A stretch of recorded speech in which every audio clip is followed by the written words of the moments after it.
اسفندیار کو کچھ غلط ہونے کا احساس ہوا۔ وہ بھی طلاق کے پیپر کھول کر نانا سائیں سے کہنے ہی والا تھا کہ آپ اس پر اپنی نواسی کے سائن کروا لیں کہ تبھی دھڑلے سے دروازہ کھلا اور ہامتی ہوئی ایک لڑکی اندر داخل ہوئی۔ نانا سائیں غضب ہو گیا۔ میں سچ کہہ رہی ہوں، میں نے جان بوجھ کر کچھ نہیں کیا۔ اس کا دوپٹہ تھا کمرے میں آتے ہی نوک سے اٹکنے کی وجہ سے نیچے گر چکا تھا۔ سرخ رنگ کا پیروں تک آتا فراک اس نے پہن رکھا تھا۔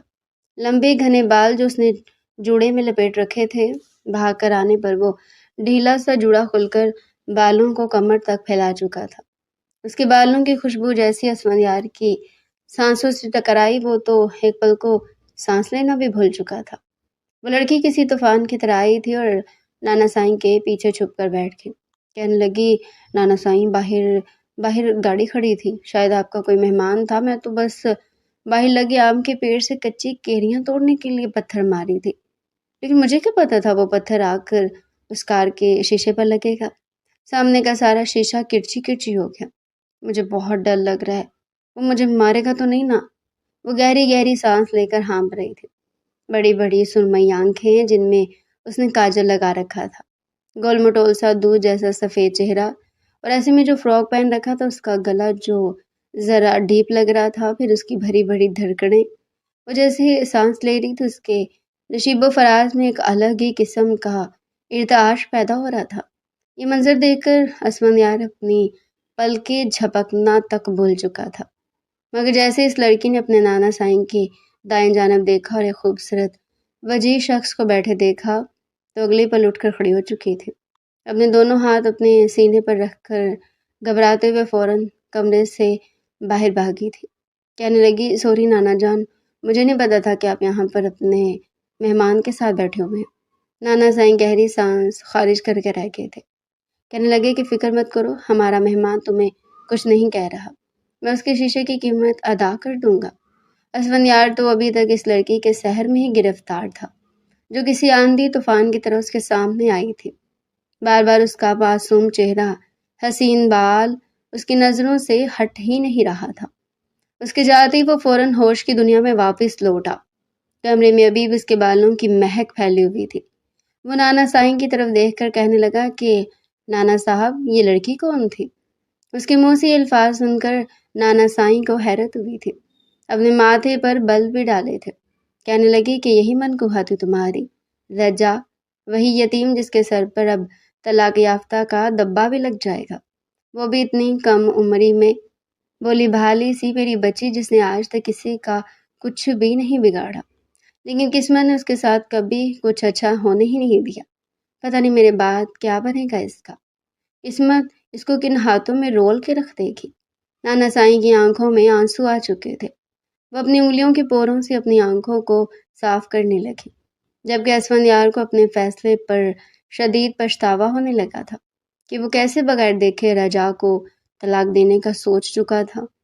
گہری سانس خارج کر کے وہ خاموش ہو گیا۔ آج سے 10 سال پہلے اسفندیار کی عمر 18 سال تھی اور رجا کی عمر صرف 13 سال۔ اس کی پیدائش کے وقت اسے جنم دیتے ہوئے رجا کی ماں پہلے انتقال کر چکی تھی۔ رجا کے باپ نے اسے 13 سال تک بالکل اپنے جگر کا ٹکڑا سمجھ کر پالا، لیکن پھر دھیرے دھیرے ان کی طبیعت گرنے لگی۔ یہ تشخیص ہوئی کہ رجا کے والد کو بلڈ کینسر ہو چکا ہے، وہ بھی آخری سٹیج پر۔ اپنی زندگی میں انہوں نے رجا کی ذمہ داری نانا سائیں کو سونپ دی تھی کہ آپ میری بیٹی کا دھیان رکھیے گا، میں نہیں چاہتا کہ میری بیٹی مجھے پل پل مرتا دیکھے۔ نانا سائیں کے پاس رجا کے آتے ٹھیک ایک ہفتے بعد رجا کے والد کی وفات ہو چکی تھی۔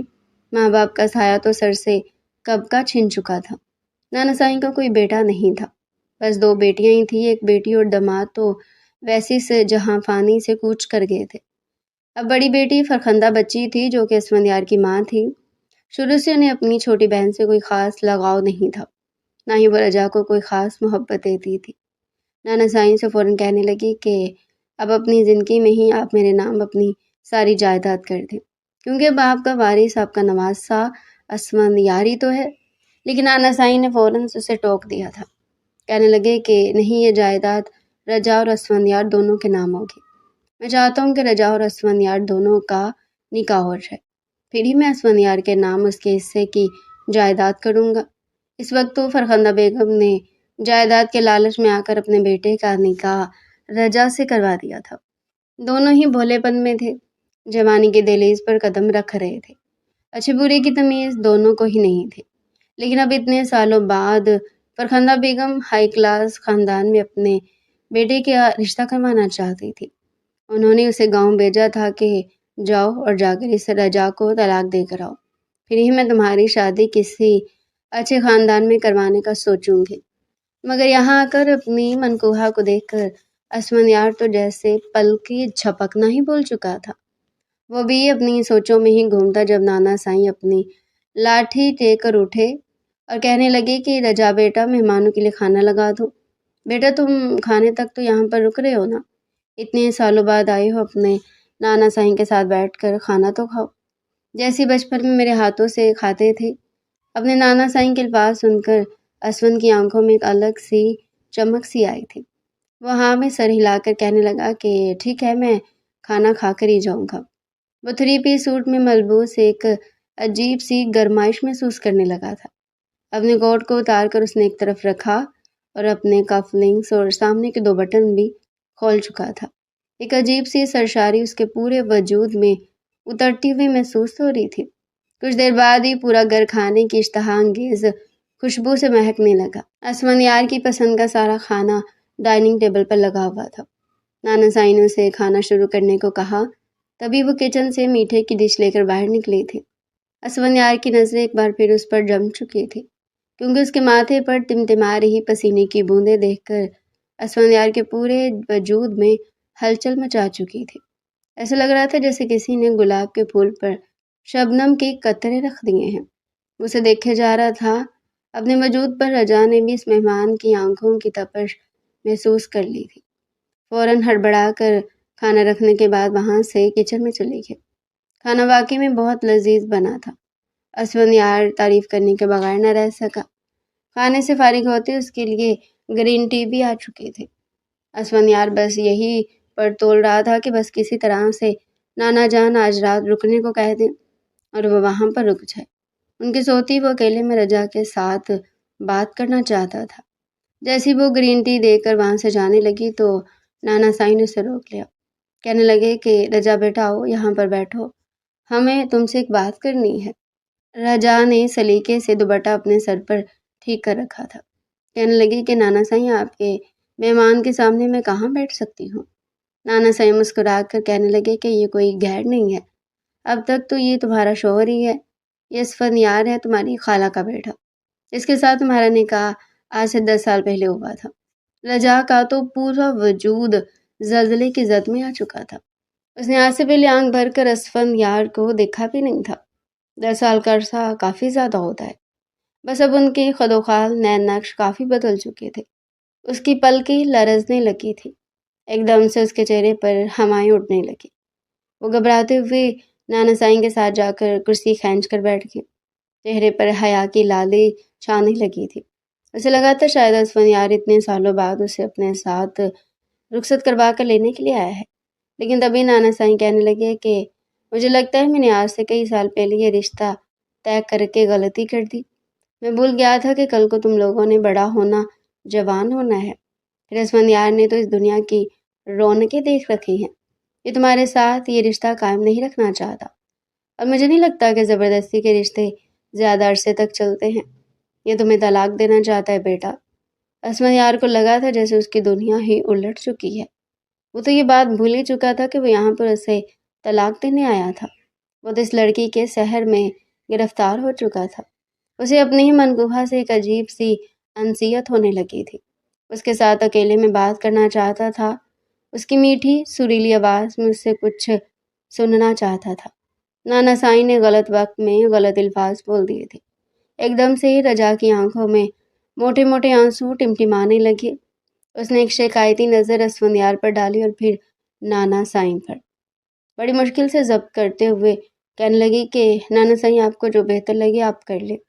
اگر یہ اتنے سالوں بعد یہاں پر مجھ سے رشتہ ختم کرنے کے لیے آئے تو ٹھیک ہے، مجھے منظور ہے۔ یہ کہہ کر وہ وہاں سے اٹھ کر کچن کی طرف چلی گئی تھی، جبکہ اسفندیار چپ چاپ اسے جاتا دیکھتا رہا۔